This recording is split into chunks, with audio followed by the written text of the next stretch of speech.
वृतांत हमें बताया है, तो मैंने भी आंख बंद करके इस वृतांत को सुना और सुनते ही मैं खुद एक भाव में डूब गया और बड़ा ही आनंद महसूस हुआ।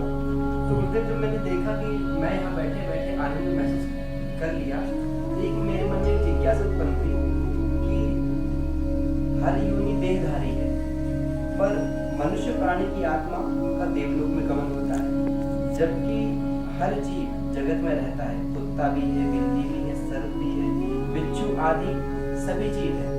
तो मृत्यु पश्चात इनकी आत्मा कहाँ जाती है? वेदों में ऐसा वर्णित है, ऐसा वर्णन है वेदों में। देखो, ये बड़ा अच्छा प्रश्न है लोगों को समझने के लिए। लोगों को इतना दूर तक मानसिक कोशिकाएं जाती नहीं, सीधे सीधे एक रट्टा मारते हैं 84 लाख योनि, बस इसके आगे पीछे कुछ नहीं। देखिए, हर जीव योनि में एक समान प्रक्रिया है प्रकृति का।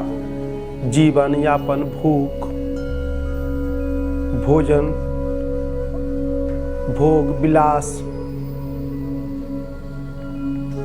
मृत्यु, ये सब है। 84 लाख योनियों में श्रेष्ठ योनि मनुष्य इसलिए कहा गया कि मनुष्य अपने भाग का विधाता स्वयं है। मनुष्य योनि तक पहुंचने में एक बहुत लंबी प्रक्रिया है अन्य जीवों को, और हर जीव जो मरते हैं, वेद शास्त्रों में ऐसा वर्णन आता है, योगी संतों ने किया, कल्याण पुराण में भी ये बात है कि इसे जीहु मारो जी अधारा का भी नाम दिया गया है कि एक दूसरे के जीव एक दूसरे से लगे हुए। आपने देखा होगा कि सर्प किसी को खा रहा तो सर्प को कोई खा रहा, सर्प को फिर कोई और हत्या नेवला कर रहा तो फिर नेवला को कोई पक्षी कर रहा तो फिर उस पक्षी को कोई कर रहा, फिर उस पक्षी को कर रहा। इस तरह से एक दूसरे से सभी लोग जुड़े हुए। परंतु जो और जीव हैं, जैसे चींटे को ले लो, तो चींटा एक छोटे अवस्था से बड़ा चींटा होता, बड़े चींटा से फिर उसके बाद पंख आ जाते हैं, फिर वह उड़ने लगता, फिर उसको पखियारी कर नाम दे दिया जाता, फिर वह उसको छिपकली खा लेती है, फिर उसके बाद वह लाइट में जाता है तो या तो कोई खा लेगा या मर के दूसरी योनि को तुरंत प्राप्त कर लेता है, दूसरे काया को प्राप्त कर लेता है। इस तरह से हर कीड़े मकोड़े, पक्षी, पशु, जानवर मृत्यु पश्चात ही तुरंत दूसरी योनि मिल जाती है। उसमें कुछ समय व्यतीत किए, उसके बाद फिर दूसरी योनि मिल जाती है, फिर उसके बाद दूसरा योनि मिल जाता है। परंतु 84 लाख योनि गुजरना, यदि एक योनि में, किसी योनि में वह 50 वर्ष रहते हैं, किसी योनि में वह 10 दिन रहते हैं, किसी योनि में वह 3 घंटे रहते हैं, किसी योनि में 6 घंटे रहते हैं, किसी योनि में वह 1 वर्ष रहते हैं, किसी योनि में 10 साल रहते हैं, तो 84 लाख योनि में कितना लंबा प्रोसेस है, कितना समय उनको लगता होगा। तो इससे यह पता कर लगाओ, आंकलन करो कि 84 लाख योनि गुजरने में उनको कितना समय लगता होगा। तो ऐसी अवस्था में फिर जीव आत्मा की उत्पत्ति कितने लाख वर्ष पहले हुआ होगा, कितने करोड़ों वर्ष पहले हुआ होगा, कितने करोड़ों वर्ष पहले यह धरती का निर्माण हुआ होगा।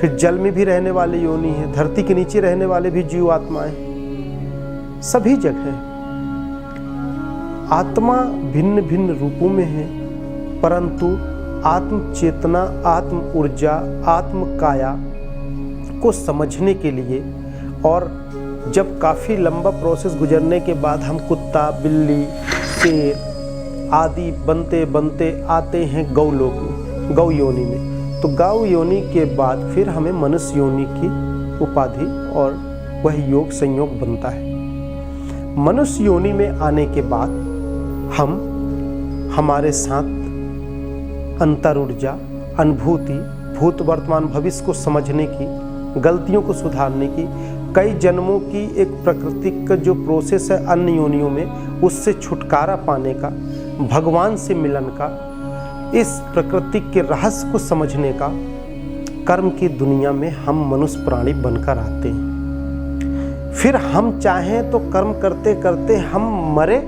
और तुरंत मनुष्य बन गए, हम मृत्यु को धारण किए तुरंत मनुष्य बन गए, हम मृत्यु को धारण किए तुरंत मनुष्य बन गए, फिर हम मृत्यु को धारण किए, काफ़ी तपस्या साधना किए तो देवलोक गमन होने लगा सूक्ष्म आत्मा से, कारण रूपी शरीर को धारण करने लगे, फिर महाकारण रूपी को धारण करने लगे, फिर साधना करते करते भगवान की प्राप्ति करने लगे, फिर साधना करते करते अंदर वह भगवान की अनुभूति करने लगे, साधना करते करते समस्त सौरमंडल की ऊर्जा अपने अंदर देखने लगे, फिर साधना चेतना करते करते हम उस भगवान में भी समाहित हो गए, या फिर अच्छी योनियों में जन्म लेते गए, या फिर कंटिन्यू हम मनुष्य योनि में ही रह जाते हैं। बहुत कम बिरला ही ऐसे जीव आत्मा है जो मनुष्य योनि से पिछले कीड़े मकोड़े या अन्य जीवों की तरफ वह बैक होते हैं।